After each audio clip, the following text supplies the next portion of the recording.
Hi, I'm Andrew, and welcome back to Rüniverse. And in this part 2 of the Inspiration for Rüniverse series, I'm going to be talking about Magic the Gathering.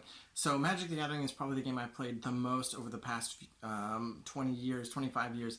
I started when I was 15 or 16, actually probably just before I got into Imagination. After I had already learned to play Pokemon, but then a friend introduced me to Magic the Gathering, and then from there I kind of discovered Imagination. But Imagination, died after a couple years, and Magic has been going strong. And I've been in and out to various degrees over the years, but I've got tens of thousands of Magic cards in the other room, and a few boxes of what I've got here. Actually, this is most of my sealed product. Some of this is empty, but then again, this Jumpstart, I've got this whole box of sleeved up Jumpstart cards here so I can mix and match an easy deck. I've got 10 or 20 Commander decks that I haven't even updated in the past year or two, but that's not the point. The point is, how did Magic the Gathering inspire Rüniverse?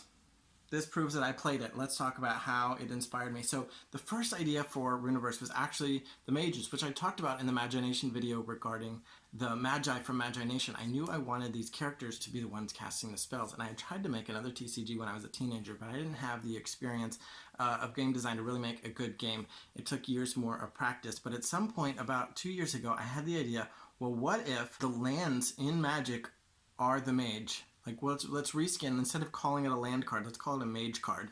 And how can we turn that into the game that I'm really trying to create here? And I actually sat down with a friend, and I think I just had that core idea. And I forget if it was with Magic cards or with playing cards, but I basically told him we're going to play a land, and the lands are going to have their own zones of what they've been the one to play. And at that time, I had more of a Hearthstone mana system where you would get more and more mana each turn. Each turn you could play one more mage, but then each mage would spend any allotment they wanted of your mana for the turn in order to summon things into their own zone.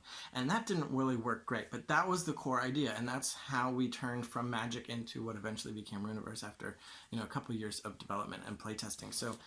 So that idea of turning these into the mages from Rüniverse, that was the first hint of where I wanted to start with the game.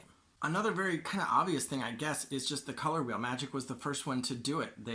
Richard Garfield copied kind of core elemental earth, fire, wind, and water ideas, although I guess he didn't use those 4 elements because he ended up with these 5 elemental core colors of Magic that he based it on mythology and in whatever method that he kind of came up with. And this is what we end up with. And I love the color wheel. I love the colors. Of course, I mentioned the Imagination video, black and white are not colors. They're technically shades, and I like a lot of color. So, they made here, Liliana, this card frame in particular, this black is often kind of purplish, but for Rüniverse, I really want to go all color. So we don't have any black and white factions taking up space on the rainbow. But this was definitely an inspiration, and I talked about it already in Imagination, how Imagination had 12. So you could say that Imagination was more of an inspiration for the way I implemented the number of colors that I do have.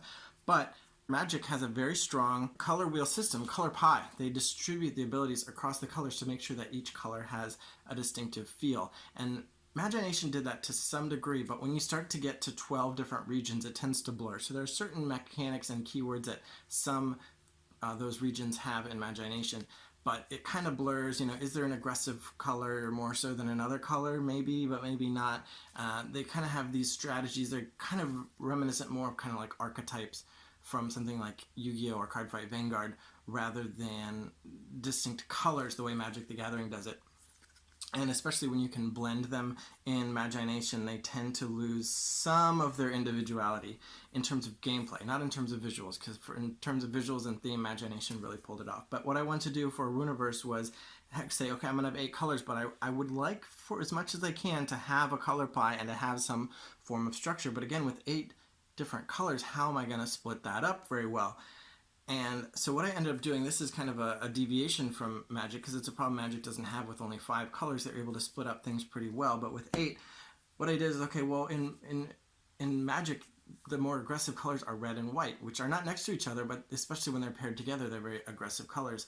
And I kind of followed that. So, okay, let's take Sphene is kind of the yellow-green facet, which is one of the more aggressive facets, and then Ruby is one of the more aggressive facets. So those two are the most aggressive. So they actually overlap mechanically quite a bit, at least in concept. Now there are some differences, like attack spells you'll find more in Ruby than in Sphene, but the idea is that the facets can share mechanics if they're not next to each other, especially. The closer they are to each other, the less they should hopefully theoretically have in common, in part because they can share cards with their adjacent facets, so they can borrow tools that aren't necessarily part of their core strategy to do something a little bit different. But if you had the two most aggressive facets right next to each other and they could just share cards, then they'd basically be the same deck, and that's something I didn't want, which is why I made sure to split the aggressive facets, split the most controlling facets, which are the yellow, the orth, and the saf, the blue. They're on opposite sides. Not direct opposites, but that's not important as long as they're not adjacent.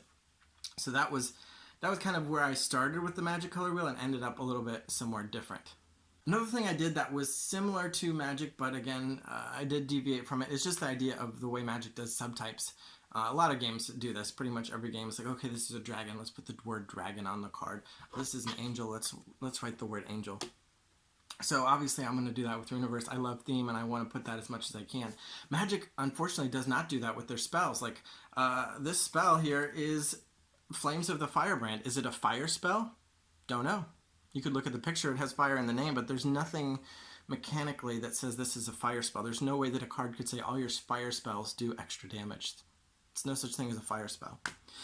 So I definitely want to change that, and it's as easy as just putting traits onto cards, onto spells, put them onto relics. And in Magic, it's a very strict subtype system that different cards of different types can't share a pool of subtypes.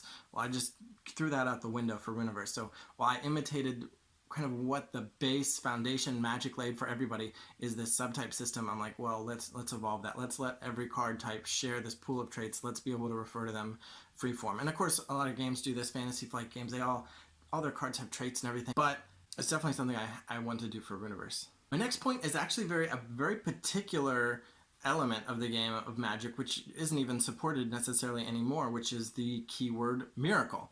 So I knew I wanted to have, and this is going to be a spoiler for an upcoming video, but I want to do something similar to the triggers from Cardfight Vanguard, which I know other games have triggers as well, but Cardfight Vanguard is the one I'm more familiar with, and I like the moments of surprise and excitement. So in Vanguard, you make a drive check, and that's when you can check for a trigger, and you also take damage checks and check for triggers. In Rüniverse, unfortunately, I couldn't really make the drive checks work, but I still wanted another moment that could potentially be exciting, that could have a trigger, something that could surprise you. To that, I looked to Magic and saw the miracle, and that is exactly what it is. At the start of each turn, you draw a card in Magic and in Rüniverse, and in Magic, if it has the miracle ability, you can immediately reveal it and cast it for its reduced miracle cost, which can be a huge game swinging effect, which is a complaint of some people in Magic, because Magic doesn't have swinging triggers like that. It's not that type of game, and Rüniverse, I want to let it be that type of game, at least to some degree, which is why it's in there.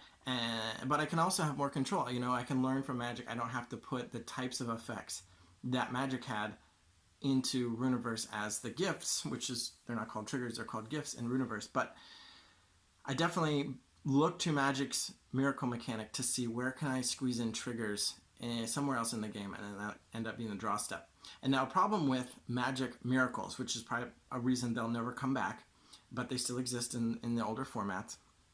They can never get rid of them once they made them, but they'll probably never come back with more miracles, because they create this problem that in these older formats where miracles exist, whenever a player goes to draw a card, you have to kind of pause before you add it into your hand, because if you drew a miracle, you need to at least make it look to your opponent like you're thinking about playing it for its miracle cost.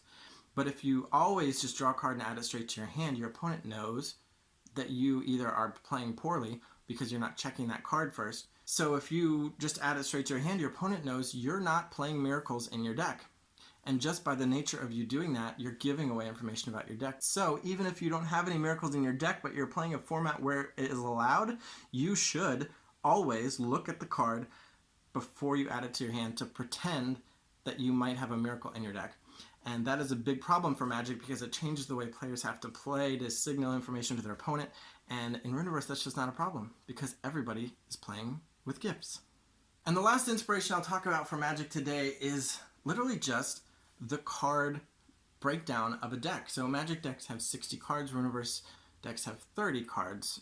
Magic decks tend to have about 24 lands. Rüniverse decks have exactly 12 mages. And as we talked about, mages are the approximation of lands. Of course, they work differently. If you're familiar with Rüniverse and Magic, you'll know they're not exactly the same, but the way you can play once per turn, at least for the first 3 turns, and the way they are your source of resources, those are kind of the similarities. And in Magic, hitting your 3rd, 4th, 5th land drop can be pretty important. In Rüniverse, you really only need to hit the first 3, and you're guaranteed to have 2 because of the mulligan rule. But that system, the deck breakdown is what I'm talking about. I copied Magic quite a bit. So for production reasons, I wanted deck sizes to be 30 cards, and I said, okay, well, how many mages do we need? And I just looked how many lands are in a Magic deck. It's like 24. So let's just cut the deck size from 60 to 30. Let's cut the land count from 24 lands to 12 mages, and then let's look what's the max copies of a card in Magic. It's 4. So let's cut that in half down to 2, and Rüniverse decks are literally half of a Magic deck. And since you rarely get through your whole deck in Magic, in Rüniverse, what if you do get through most of your deck in a game? And a lot of games you don't. So you actually get a bit more consistency with the smaller deck, even though the card breakdown is the same. And then with the addition of the Dream deck, that puts the whole thing on its head because you've got 10 unique cards in that Dream deck. In Magic, there's a kind of a basic deck building rule that you can pick 9 cards and play 4 of each, then add your lands, and that's a deck. So in Magic, a Magic deck, you might have only 9 different cards in your deck if your deck's very consistent. Of course, you can play all singletons, and if you're playing Commander, then you've got, like 60 unique cards, not even counting the lands, non-basic lands. But in Rüniverse, it's the same thing. You can pick 9 cards and double that to 18, add your 12 mages, and that's a deck. But then you've still got to add 10 more cards for your Dream deck.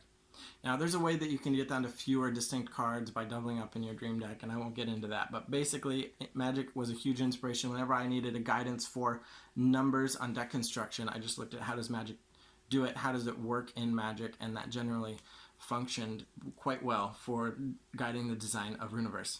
So that's 5-ish points on how Magic the Gathering inspired Rüniverse. I already did the video on Magi Nation, and stay tuned for part 3, which will be kind of a few different games. It'll be more of an amalgam of different games that inspired the game to a lesser degree. Thanks for watching.